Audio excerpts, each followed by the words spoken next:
Hey guys, so you're getting me from home today.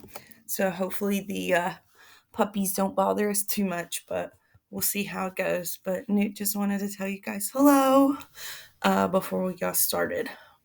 So today we're going to go over three sections. We're going to go over 2.1, 2.2, and 2.3, and we're all going to be focused on biodiversity today and some services that ecosystems provide us, and then island biogeography. So, why are we not moving forward? There we go. Okay. So, today we're going to explain the levels of biodiversity and why they're important, and your practice FRQ will be to describe an environmental concept and process. So, looking at some biodiversity basics, we have three main levels that we can fit these into. The first one is the biggest level, it's ecosystem diversity. So, that's just going to be essentially the number of different habitats that are available in a given area. So, if we look at our example over here, we can see we've got, I don't know, an ocean, a big lake, something.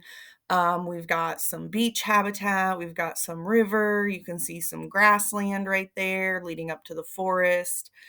And then we have our mountains, and then back here we have some desert area.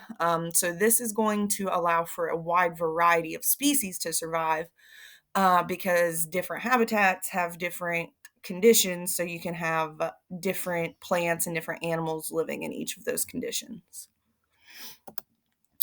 Next is going to be species diversity. So that's just the total number of different species in an area and how they're distributed in the ecosystem. Then we're going to have genetic diversity, which is going to be the genomes or the different genes that are found in individuals. So if we look at this picture here, we can see that each of these squirrels has some different traits found within it. So that could lead to things like different fur color, different length of tail, whatever. And overall, when we look at these three things, a higher biodiversity is going to equal higher ecosystem or population health. So we're going to start by looking at species richness and evenness. So when we look at richness, which we show with a little lowercase r there, it's just the total number of different species that are found in an ecosystem, just how many are there.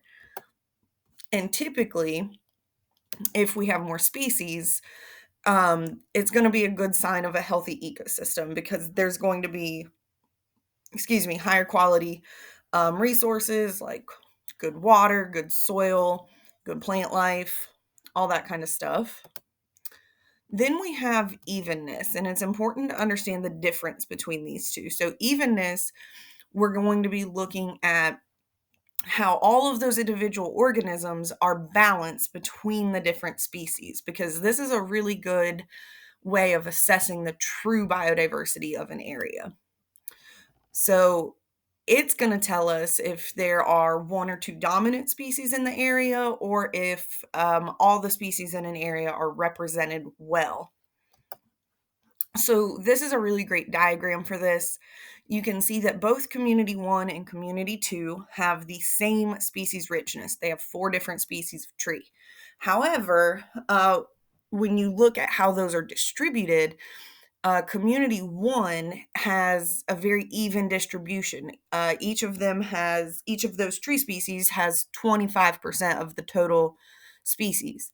But when you look at community 2, we have 70% of the trees in that area belonging to one species and only 6% belonging to this species over here. So ecosystem 1 truly has a higher biodiversity because it's balanced among those 4 species. Okay, so let's talk about genetic biodiversity.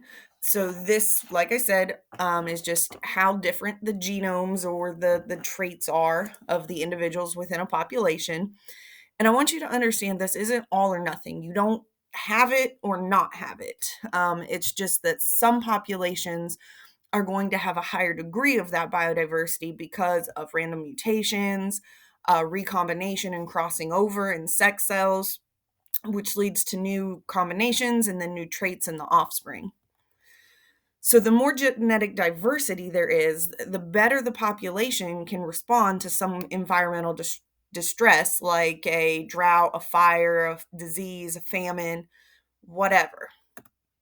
So, when we look at what this means, if we have more genetic diversity, there's a higher chance that at least some of our members of the population are going to survive if something bad does happen. So let's use potatoes as our example here. So a lot of times farmers will plant just one species of potato, and they're actually all genetic clones of each other. So they're identical to each other. Now, this is efficient because they all need the same amount of water, the same type of fertilizer. They all need to grow for the same amount of time and be harvested at the same time. But if some kind of disease like the potato blight comes along, then those susceptible potatoes are all going to be affected and they're all going to die off. So the farmer is not going to get any money. We are not going to get any food. Everyone's kind of out of luck there. But if we plant more diverse potatoes, then when that blight comes around, only the susceptible potatoes, those two right there, are going to die off and the rest are going to survive. So that's going to leave the farmers to be able to get some crops still and us to get food. So genetic diversity can be affected by what we call a bottleneck effect. Sorry. So that's when we have some kind of environmental disturbance. Once again, that could be a natural disaster, that could be us destroying habitats. That's going to drastically reduce a population size, and it's going to kill organisms regardless of what their genome is. So it doesn't matter what their adaptations are, they're going to die. So this could be things like fire or a hurricane.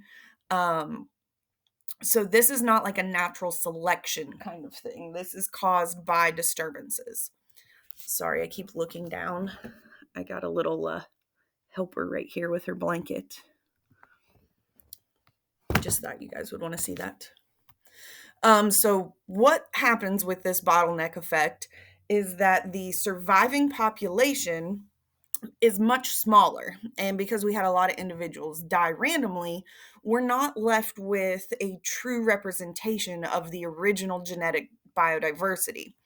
So this is overall going to reduce genetic diversity. So that's going to make populations more vulnerable to future environmental disturbances.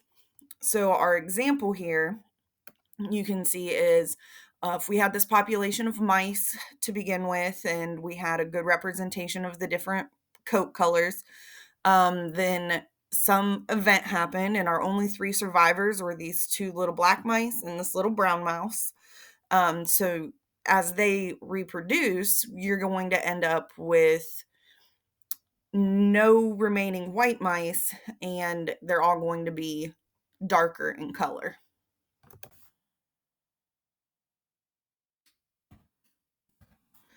So another bad thing that can happen because of this bottleneck effect is what we call inbreeding depression. So, inbreeding is where we're going to end up having organisms mating closely with their related family members.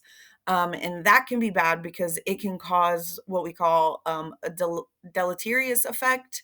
And so that's going to be essentially just increasing the chance of passing on a harmful mutation because the genomes of the parents are so similar to each other, there's a higher chance of passing on 2 copies. So there's just more chance of their offspring having bad mutations. So we can see that here. You can see both of our original parent populations. Neither one of them was affected by the deleterious allele. They were both healthy. Now, this one carried it, but this one did not. So when they bred, all of their offspring got a copy of the dominant allele from this parent. This one was lucky and it did not get the bad allele, and so it does not carry the disease. But these two got a copy of that bad disease. So when if they were to breed together, there's a high likelihood of both of their offspring getting a copy of that bad allele, which would result in some kind of characteristic or trait that's not going to help them survive. So, a good example of this is the Florida panther. So, in the 1900s, because of hunting and habitat destruction, the Florida panther population went down to like 30 individuals. And this caused inbreeding depression, which just meant that their offspring not only were carrying a bad trait, but they actually were showing the bad trait. And so in this example, it was things like kinked tails, heart defects, low sperm counts, undescended testicles. And so this made it hard for them to reproduce. And when they did reproduce, there was a high likelihood of them passing those traits to their offspring, which then makes it harder for their offspring to reproduce. So this was kind of mitigated or fixed because of conservation efforts. So the Florida panther almost went extinct, and scientists stepped in and brought in some pumas, which are just a subspecies of the panther from Texas. And this increased genetic diversity and that reduced that inbreeding depression. So, next up, we have ecosystem resilience. So, that's just if an ecosystem is able to get back to normal or its original condition after some kind of major disturbance, like a storm, a fire, a flood, clear cutting, whatever. And so, if we have higher species diversity, we're going to have higher ecosystem resilience. So, if you look at this, did you make it? If you look at this, when we compare it to our other types of diversity, you could say that higher genetic diversity is going to help a species recover from a disaster, and higher species diversity then can cause the ecosystems to bounce back faster. So they're all kind of related together. So, higher species diversity is just going to mean there's more plant species that can repopulate disturbed areas, which is going to help the soil. It's going to prevent erosion. It's going to keep those beneficial microbes in the soil that help with nutrient recycling. They're going to provide food and habitat. So, if we have more plant species, we're more likely to recover well after a disturbance. So your practice FRQ today, describe one of those three levels of biodiversity and explain how high biodiversity at that level is beneficial to ecosystems. Then we're going to go ahead and jump into 2.2, which is talking about ecosystem services. We have four that we're going to talk about, and we're going to describe what can happen to those four because of human disturbances. Interesting. Okay. So with these ecosystem services, we can actually put like a dollar value on these. These are things that we're going to be provided by natural ecosystems and are beneficial to us that can save us money in the long run. So the first one, and I'm just going to do a quick overview here, and then later we'll talk about each one a little more in detail and how we can disturb those. So the first one is going to be provisioning. That's going to be things that we take directly from an ecosystem or we make using natural resources. So things like apples, fish, animals that we hunt for food. It could also just be wood. It could be paper that we're making from the wood that we're harvesting. The next one is regulating. So this one we can kind of look at as money saved for us. So these are going to be things that ecosystems do to help us save money in the long run. So that's things like regulating climate and air quality. So that can reduce storm damage costs, healthcare costs, because trees are going to filter carbon out of the atmosphere. And so as they do that, they're going to reduce the amount of climate change happening, and trees also can take pollutants out of the atmosphere and that's going to lower the healthcare costs associated with treating things like asthma or bronchitis or anything like that. The next one up that we're going to have are supporting. So these ones are just going to be things that ecosystems do to help us do things we're already doing. It makes them cheaper for us. We're able to do them more efficiently at a lower cost. So bees pollinating crops would be a good example there. And then lastly is cultural. So this is money that we're actually going to earn because of ecosystems. So this could be things like fees into a national park or hunting and fishing licenses. It could be even just the money that people spend at restaurants or hotels when they're visiting these natural areas. But it can also be scientific knowledge. So we'll talk more about the scientific knowledge part in a little bit. So we can disrupt these just like we can disrupt pretty much everything because we're humans. So we can actually affect those four services, which is going to decrease the value of that ecosystem. We can do this through things like logging, overfishing, clear cutting, and this is going to have ecological consequences for the things that live there, but it's also going to have economic benefit, not benefits, consequences, because we could have things like lost jobs if a fishery system collapses, or lost revenue because people aren't visiting a park anymore. So some examples here for when we clear land, okay? So that is going to remove trees that are storing carbon in their in their tissues. And so when that happens, the carbon in the atmosphere goes down.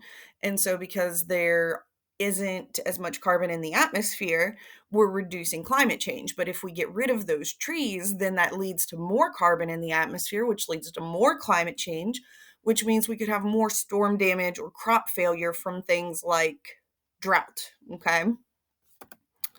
So overfishing is another one.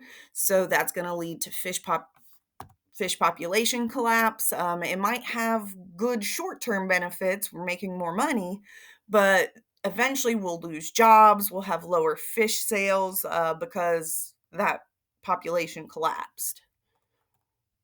So these would be kind of like decreasing our regulating services here for this one. And then this one would be those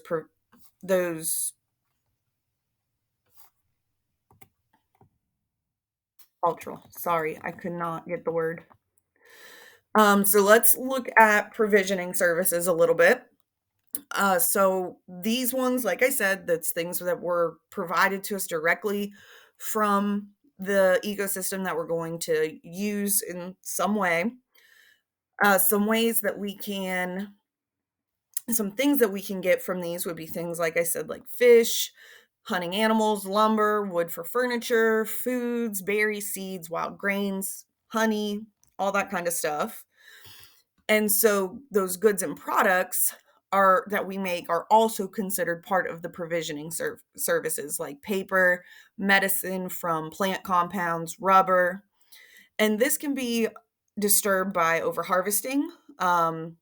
So for example, the fish, if we overharvest them faster than they can um, replace themselves, then we're going to, sorry, I thought I was going to sneeze, so I paused it. So the overharvesting, water pollution, fish won't live there anymore. And then clearing that land, that's going to decrease the amount of lumber we have. It's also going to decrease the amount of food that would have been there for animals that could have provided us some service. So then we've got our regulating services. So these are going to be, like I said, our kind of money saving services. So they're going to moderate natural conditions like climate and air quality. So I already kind of talked about those trees. I won't spend a lot of time here because of that. But that's just them taking that carbon out of the atmosphere, taking pollutants out of the atmosphere. And this can be disrupted by, once again, deforestation. So clearing land for agriculture or cities. Then we have our supporting services. So this is where we're going to have natural ecosystems supporting things that we're doing ourselves to make them cheaper and easier for us to do. So a couple examples here. Wetlands have such a huge benefit to us that most people don't even begin to understand. And a big one being their roots filtering pollutants out of water. So this is going to lead to cleaner water that's infiltrating into the groundwater or surface water. And then we don't have to build as many expensive water treatment plants to get the pollutants out of our water before we can use it. And then our other example would be those bees pollinating our crops, leading to more crop production and higher profits for the farmers. And then that also leads to lower costs for us at the grocery store because we have an excess supply. A big disruption for this one is disrupting pollinator habitat by clearing land again. So you can see deforestation kind of has a big role in this. One good way to kind of mitigate that effect would be protecting habitats like prairies that have a lot of wildfires, or even, I don't know if you guys have been driving down the highway and seeing some of those places that will plant wildflowers in like the medians to provide those pollinators a food source. And then filling in wetlands for development, whether it's cities or agriculture, that really reduces the amount of water that's being filtered. And then we have to make up that cost. And then we have our cultural services again. So this is going to be that revenue that we get, hunting, fishing licenses, park fees, tourism related spending. And then it can also be profits that we get from scientific discovery. So that could be finding a better way to treat a disease or better agricultural practices that are going to benefit farmers. So if we take care of the environment, we take care of these natural resources, that's going to draw tourists in who are then going to pay to go into parks, spend their money in local establishments. They're going to pay to camp. People are not going to pay to come see a forest full of stumps. So you got to think about the money lost by deforestation there. Fishermen are going to pay for fishing licenses if they can catch fish in clean rivers. If the river is polluted, there's a high chance that the tissues in the fish will be polluted, so you can't eat them then. And people aren't going to want to come fish or canoe in polluted waters where there's garbage and all kinds of stuff floating around in the water. And then that scientific discovery, so we can learn about plant compounds that can lead to creations of new medicines, which are then sold for profit, and obviously help with our health. And once again, deforestation. Big here. Like I said, nobody's going to come pay to see a bunch of stumps sitting around. They're not going to pay for a fishing license to catch fish that have been swimming around in feces infested waters. And then urbanization. That's going to remove those plants that may have been useful to us. So your practice FRQ today is to describe an ecosystem service that intact forest ecosystems provide for humans, and then identify one human activity that could degrade that ecosystem service and explain how that activity decreases the value of an ecosystem service. All right, and then our last topic for this video is island biogeography. So we're going to go in a little bit of a different direction. We're going to look at how island biogeography affects the animals that live on that island and the evolution of those animals. Your FRQ today for this one is also going to be describing environmental concepts and processes. So when we take a look at island biogeography, the first thing I want you to understand is that this does not have to be an actual island in an ocean, okay? It can be like Hawaii, Jamaica, whatever, But it can also be habitat islands. So, for example, Central Park or national parks. These are going to be habitats that are surrounded by human developed land where those animals can't live. So, it essentially creates an island that those organisms are stuck on. We have two basic rules that we look at for island biogeography. The first one is the size of the island. So, larger islands are going to support more total species, and that's just because there's more ecosystem diversity, there's uh, more habitats, so there's more foods, there's more niches or roles that an organism can play in the ecosystem. And then the islands that are closer to the mainland can support more species. It's easier for them to get there. So it's easier for organisms to colonize the island. So they actually have to get there somehow. If we're talking about a real island in water, they have to swim there or fly there.